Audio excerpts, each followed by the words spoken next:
Hi everybody, welcome back to another episode of Jacksnax. I'm Jack Devine. Today we're going to talk about microtonal guitar playing. That's the magic notes that happen between the flat third and the fifth when we're playing sounds like this. Okay, something akin to Jeff Beck or some of the other blues players that may have influenced you over the years. You may be wondering, how does that happen? How do we get that sound? Because those notes aren't in the frets. Those are between the frets. So stay tuned and I'll show you how I do it. All right, let's take a closer look at how to approach microtonal guitar playing. All right, this is a basic approach. There's people that, Fuzinski, for example, he's really, really great at this. Okay, so if you're into it, check it out. But look, I leave the root alone most of the time. I'm not really playing, I don't sharp the root very often. I'll bend up into it more and then add wiggle. But everything from flat 3 up to 5 is fair game, as far as I can tell, for making it sound a little out to lunch. Now watch, this is the effect I'm talking about. Now I'm gonna take this pretty stock line. Okay, that kind of thing. And we're gonna see what it sounds like standard. Now microtonal, right?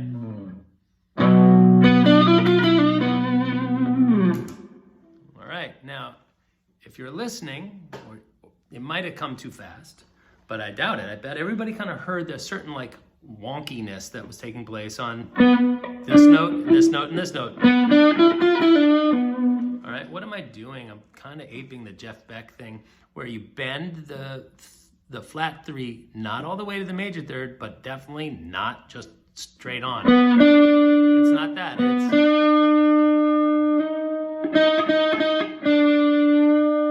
a little bit. Now we keep it bent and then we play the rest of the lick. So we've sharpened our G string by like, I don't know, halfway between this D and D sharp. But we keep letting it come down into pitch and then bringing it up, and we kind of make it.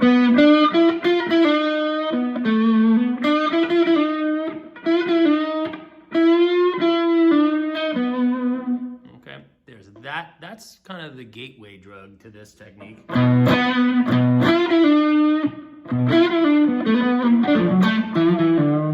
So a lot of these little, just bending that flat 3 a little bit. Okay, now you can take the root, but I don't really like it. That's not my taste, okay? Like I said, there's some cats that can get away with it. The other thing is the distance between the 6 and flat 7 can be messed with, where we don't quite get all the way to 7 from 6. We're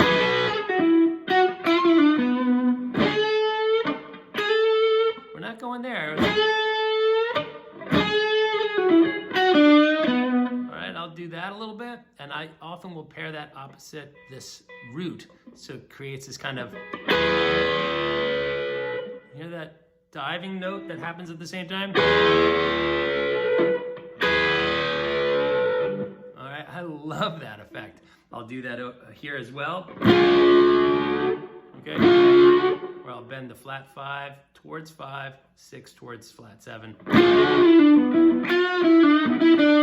Again, come back to flat 5, bend almost to 5. All right, and this is a technique. If you've taken lessons from me, you definitely have heard me talk about taking the Star Spangled Banner or any melody that you know, but I tend to hit Star Spangled Banner and teach it in B or C or whatever, something here. And we start by playing.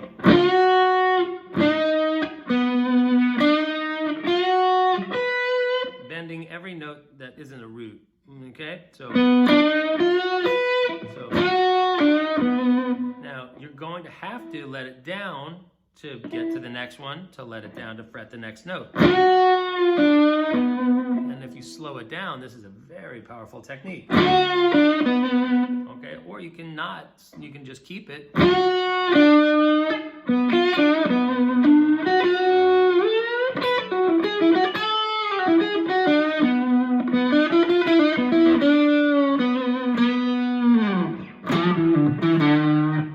So I try to encourage my students, and you are one of them because you're watching this, how I approach this as like, these are guidelines. This is not the law.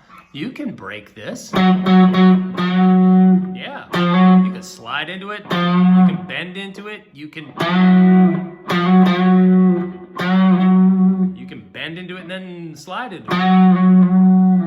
Right? You do not have to stay within the lines here, folks. You can bend 2 notes into the thing and get that great harmonica effect. Okay, so all the distance between the frets is where a lot of the magic is on some of the notes on the guitar. In particular, between the 3rd and the 4 and the 5. So if we're doing that flat 3 that becomes its own note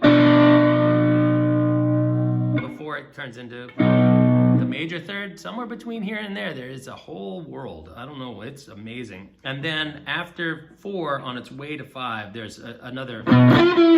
So we can go, right? So that's somewhere between 5 and flat 5, I stopped. And then we went into flat 5, 4, back to 3, so. All right, I seriously encourage you to experiment with this. It's going to sound sour at first, but that's kind of the effect, is how to introduce this kind of vocal. Okay, that was my lick that I was trying to teach you here. Right?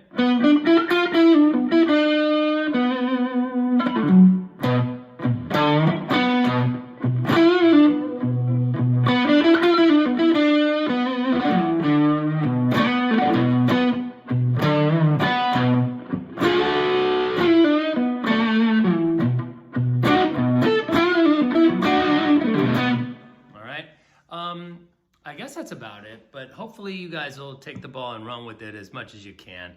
All right, from Brooklyn, New York, I'm going to say, hey, thanks so much for tuning into my channel. If you like what you're seeing here, please support the channel by pressing subscribe and maybe leave a comment below, all right? I hope to see you soon, and thanks again for checking out Jacksnax. Appreciate it.